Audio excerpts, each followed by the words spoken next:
Assalamualaikum sahabat, selamat datang di channel Hakul Yakin. Saya doakan semoga semua sehat walafiat, dikuatkan iman dan dilimpahkan rezekinya, amin. Perang Hunain, sejarah, tokoh yang terlibat dan hikmahnya. Pertempuran Hunain adalah pertempuran antara Nabi Muhammad SAW dan pengikutnya melawan kaum Badui dari suku Hawazin dan Sakif pada tahun 630 Masehi, atau 8 Hijriah, di salah satu jalan dari Mekah ke Taif. Pertempuran ini berakhir dengan kemenangan telak bagi kaum muslimin, yang juga berhasil memperoleh rampasan perang yang banyak. Pertempuran Hunain merupakan salah satu pertempuran yang disebutkan dalam Al-Quran. Suku Hawazin dan para sekutunya dari suku Sakif mulai menyiapkan pasukan mereka ketika mengetahui bahwa Nabi Muhammad SAW dan tentaranya berangkat dari Madinah menuju Mekah, yang ketika itu masih dikuasai kaum kafir Quraisy. Persekutuan kaum Badui dari suku Hawazin dan Sakif berniat akan menyerang pasukan Nabi Muhammad SAW ketika sedang mengepung Mekah.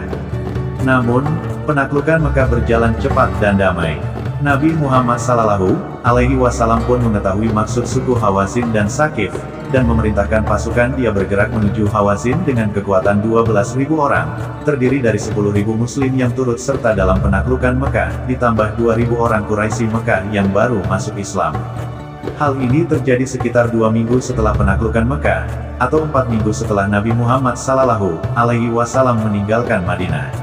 Pasukan kaum Badui terdiri dari suku Hawazin, Sakif, Bani Hilal, Bani Nasr, dan Bani Jasham. Saat pasukan muslim bergerak menuju daerah Hawazin, pemimpin kaum Badui Malik bin Auf al-Nasri menyergap mereka di lembah sempit yang bernama Hunain. Kaum Badui menyerang dari ketinggian, menggunakan batu dan panah, mengejutkan kaum muslimin dan menyulitkan organisasi serangan kaum muslimin. Pasukan muslim mulai mundur dalam kekacauan, dan tampaknya akan menderita kekalahan. Pemimpin Quraisy Abu Sufyan yang ketika itu baru masuk Islam, mengejek dan berkata kaum muslimin akan lari hingga ke pantai. Pada saat kritis ini, sepupu Nabi yakni Ali bin Abi Thalib dibantu pamannya Abbas mengumpulkan kembali pasukan yang melarikan diri, dan organisasi kaum muslimin mulai terbentuk kembali. Hal ini juga dibantu dengan sempitnya medan pertempuran, yang menguntungkan kaum muslimin sebagai pihak bertahan. Pada saat ini, seorang pembawa bendera dari kaum Badui menantang pertarungan 1 lawan 1. Ali menerima tantangan ini dan berhasil mengalahkannya. Nabi Muhammad SAW lalu memerintahkan serangan umum, dan kaum Badui mulai melarikan diri dalam 2 kelompok. Kelompok pertama nantinya akan kembali berperang melawan kaum muslim dalam pertempuran Autas, dan sisanya mengungsi ke Taif, dan nantinya akan dikepung oleh kaum muslim. Pasukan muslim berhasil menangkap keluarga dan harta benda dari suku Hawazin, yang dibawa oleh Malik bin Aus ke medan pertempuran. Rampasan perang ini termasuk 6.000 tawanan, 24.000 unta, 40.000 kambing, serta 4.000 waki perak. 1 waki sama dengan 213 gram perak. Pertempuran ini mendemonstrasikan keahlian Ali bin Abi Thalib dalam mengorganisir pasukan dalam keadaan terjepit.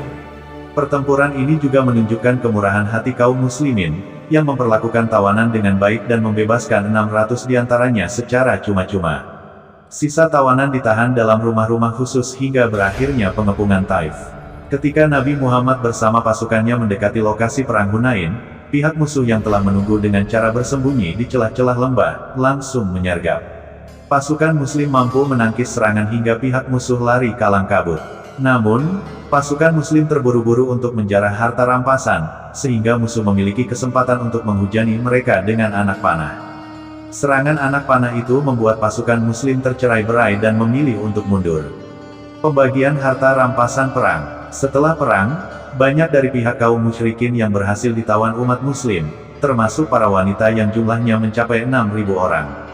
Para tawanan pada akhirnya dibebaskan setelah delegasi dari Hawazin mendatangi Rasulullah. Di samping itu, kaum muslim juga mendapatkan 24.000 ekor unta, lebih dari 40.000 ekor kambing, dan 4.000 ukiah uang perak.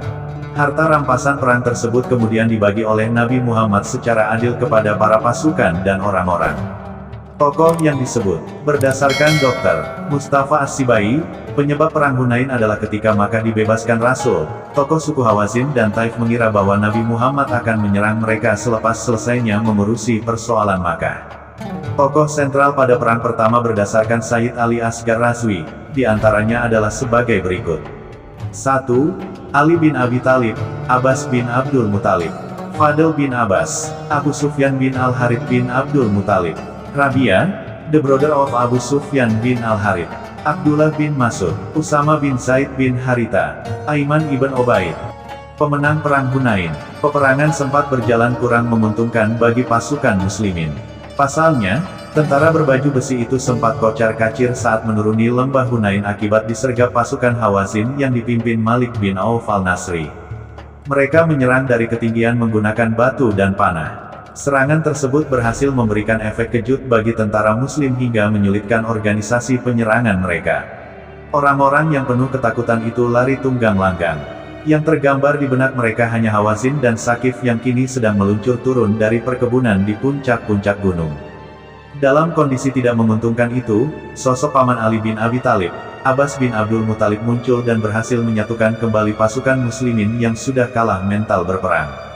Mereka kembali terorganisasi dan bertempur lagi secara heroik.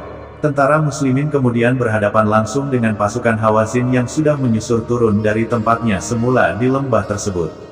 Peperangan tersebut dimenangkan secara telak oleh pasukan muslimin. Kaum Hawazin kemudian melarikan diri dalam dua kelompok. Kelompok pertama nantinya akan kembali berperang melawan tentara muslimin dalam pertempuran Autas. Sementara sisanya mengungsi ke Taif yang nantinya akan dikepung pasukan Rasulullah. Hikmah dan pelajaran. Sifat sombong membuat kaum mukminin lupa diri. Mereka menilai tidak akan kalah karena berjumlah banyak dibandingkan musuhnya. Kaum mukminin disergap musuh di lembah Hunain. Perang Hunain tentu memberikan kita hikmah dan pelajaran hidup bahwa jangan sombong dan tidak boleh angkuh. Kisah pertempuran Hunain disebutkan dalam Al-Quran di surat At-Taubah ayat 25 hingga 26 yang artinya, sesungguhnya Allah telah menolong kamu, hai para mukminin, di medan peperangan yang banyak, dan ingatlah peperangan Hunain, yaitu di waktu kamu menjadi congkak karena banyaknya jumlahmu, maka jumlah yang banyak itu tidak memberi manfaat kepadamu sedikitpun, dan bumi yang luas itu telah terasa sempit olehmu, kemudian kamu lari ke belakang dengan bercerai-berai. Kemudian Allah menurunkan ketenangan kepada Rasul-Nya dan kepada orang-orang yang beriman, dan Allah menurunkan bala tentara yang kamu tiada melihatnya, dan Allah menimpakan bencana kepada orang-orang yang kafir, dan demikianlah pembalasan kepada orang-orang yang kafir. Terima kasih telah berkunjung di channel Hakul Yakin. Jangan lupa klik like, komen, subscribe, dan share. Demikianlah video kali ini, sampai jumpa di video berikutnya. Wassalamualaikum.